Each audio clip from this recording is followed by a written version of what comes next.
Mary's lovely കിച്ചൻ്റെ പുതിയൊരു വീഡിയോയിലേക്ക് എല്ലാവർക്കും സ്വാഗതം. ഇന്നത്തെ വീഡിയോയിലൂടെ ഞാനിവിടെ ഷെയർ ചെയ്യുന്നത് വളരെ പെട്ടെന്ന് തന്നെ തയ്യാറാക്കാൻ പറ്റുന്ന ഒരു ഈവനിങ് സ്നാക്കാണ്. ചായ തിളയ്ക്കുന്ന സമയം കൊണ്ട് തന്നെ നമ്മൾ ആവിയിൽ വേവിച്ചെടുക്കുന്ന ഒരു സ്നാക്കിൻ്റെ റെസിപ്പിയാണ്.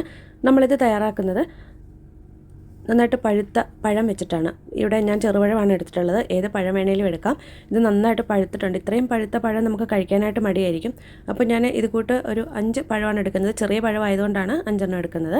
നമുക്ക് ആവശ്യമുള്ള എത്രയാണോ നമ്മൾ ഉണ്ടാക്കുന്ന ക്വാണ്ടിറ്റി അതനുസരിച്ചെടുക്കാം. പഴം ഞാനിവിടെ തൊലിയൊക്കെ കളഞ്ഞെടുത്തിട്ടുണ്ട്.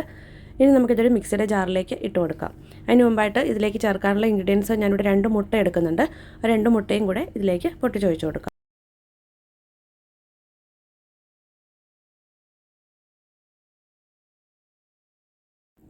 ഇതിലേക്ക് പഴം ഇട്ട് കൊടുക്കാം. ഇനി ഇതിലേക്ക് ഒരു ഫ്ലേവറിന് വേണ്ടിയിട്ട് ഏലക്കാപ്പൊടിയോ വാനില എസൻസോ ഏത് വേണേലും ചേർത്ത് കൊടുക്കാം. ഞാനിവിടെ ഏലക്ക തൊലി കളഞ്ഞിട്ട് അതിൻ്റെ സീഡ്സ് മാത്രം ഇട്ട് കൊടുത്തിരിക്കുകയാണ്. 4 ഏലക്കയാണ് എടുത്തിട്ടുള്ളത്. ഇനി ഇതിലേക്ക് മധുരത്തിനായിട്ട് പഞ്ചസാരയോ ശർക്കരയോ ചേർത്ത് കൊടുക്കാം. ഞാനിവിടെ ശർക്കര പാനിയാക്കി വെച്ചത് ഒരു 1/4 കപ്പ് ഒഴിച്ച് കൊടുക്കുന്നുണ്ട്. നമുക്ക് എത്രയാണോ മധുരം വേണ്ടത് പഴത്തിൻ്റെയും കൂടെ മധുരം നോക്കിയിട്ട് അതനുസരിച്ചുള്ളത് ഇതിലേക്ക് ചേർത്ത് കൊടുക്കാം. ഇനി ഇതിലേക്ക് പൊടി ചേർത്ത് കൊടുക്കാം. ഞാനിവിടെ ഗോതമ്പ് പൊടിയാണ് ചേർക്കുന്നത്. 1.5 കപ്പ് ഗോതമ്പ് പൊടി ഞാനിപ്പോൾ ഇതിലേക്ക് ചേർത്തിട്ടുണ്ട്. 1/4 ടീസ്പൂൺ ഉപ്പ് ചേർത്ത് കൊടുക്കാം. ഇതിലേക്ക് ഞാൻ 1 ടീസ്പൂൺ ഗീയും കൂടി ചേർക്കുന്നുണ്ട്. ഓപ്ഷണലാണ്, ഇഷ്ടമുണ്ടെങ്കിൽ മാത്രം ചേർത്താൽ മതി. ഇനി നമ്മുടെ മാവ് ഒന്ന് സോഫ്റ്റ് ആവുന്നതിന് വേണ്ടിയിട്ട് 1/2 ടീസ്പൂൺ ബേക്കിംഗ് പൗഡറാണ് ഞാനിപ്പോൾ ഇതിലേക്ക് ചേർത്തിട്ടുള്ളത്. ഇതൊന്ന് പൾസ് ചെയ്തിട്ട് വരാം. എന്നിട്ട് ഇതിലേക്ക് അരച്ചെടുക്കാൻ ആവശ്യമായിട്ടുള്ള പാൽ കൂടി ചേർത്ത് കൊടുക്കാം. ഞാനിപ്പോൾ ഇതിലേക്ക് 1/2 കപ്പ് പാൽ ചേർക്കുന്നുണ്ട്. പാലും കൂടി ചേർത്ത് നന്നായിട്ട് ഇത് അരച്ചെടുത്തിട്ടുണ്ട്. നമുക്കിത് ബൗളിലേക്ക് ഒഴിച്ചു കൊടുക്കാം. ഞാനിപ്പോൾ ഇവിടെ 1.5 കപ്പ് പൊടിയാണ് എടുത്തത്. പൊടിയുടെ അളവ് കുറയ്ക്കുകയാണെങ്കിൽ നമുക്ക് നമ്മൾ ചേർത്തിരിക്കുന്ന മുട്ടയും പഴവും കൂടി വെച്ചിട്ട് തന്നെ ഇത് അരച്ചെടുക്കാൻ പറ്റും. ഈ ഒരു പാകത്തിനാണ് അരച്ചെടുത്തിട്ടുള്ളത്. എല്ലാം കൂടി ഒന്ന് ഇളക്കി യോജിപ്പിക്കാം. ഞാൻ ഇതുപോലെയുള്ള ചെറിയ 4 പാത്രങ്ങൾ എടുത്തിട്ടുണ്ട്. ഇതിലാണ് ഞാനിത് തയ്യാറാക്കുന്നത്. നമുക്ക് ഒരുമിച്ചൊരു പാത്രത്തിൽ വെച്ചിട്ടായാലും ഇത് വേവിച്ചെടുക്കാം. ഇതിലേക്കൊരല്പം ഗീ പുരട്ടി കൊടുക്കാം.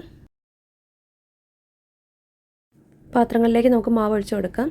പകുതി വീതമാണ് ഞാൻ ഒഴിച്ചു കൊടുക്കുന്നത്. നമ്മളിതിലേക്ക് ബേക്കിംഗ് പൗഡർ ചേർത്തിട്ടുള്ളതുകൊണ്ട് മാവ് പൊങ്ങി വരും. അപ്പോൾ അതുകൂടി വിചാരിച്ചിട്ട് വേണം ഇതിലേക്ക് മാവ് ഒഴിക്കാനായിട്ട്.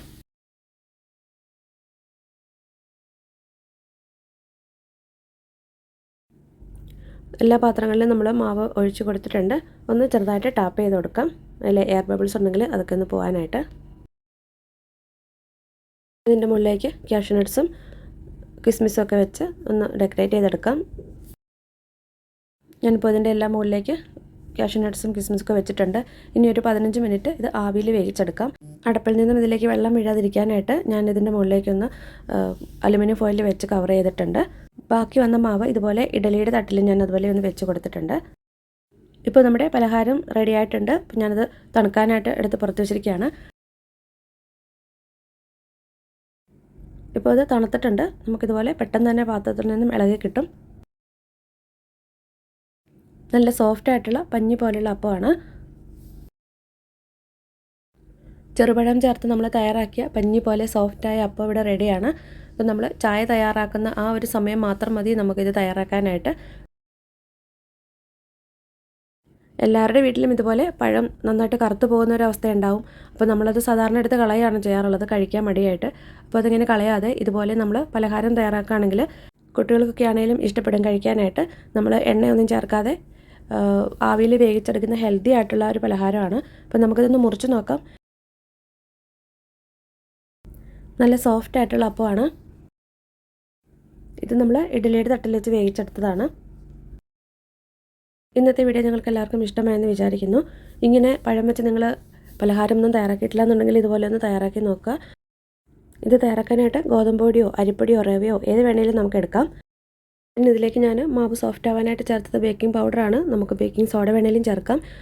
ബേക്കിംഗ് സോഡയാണ് എടുക്കുന്നതെങ്കിൽ എപ്പോഴും ബേക്കിംഗ് പൗഡർ എടുക്കുന്നതിൻ്റെ പകുതി മാത്രമേ എടുക്കാവുള്ളൂ. 1/2 ടീസ്പൂൺ ബേക്കിംഗ് പൗഡർ ചേർക്കുന്നിടത്ത് ബേക്കിംഗ് സോഡയാണെങ്കിൽ 1/4 ടീസ്പൂൺ മാത്രമേ ചേർക്കാൻ പാടുള്ളൂ.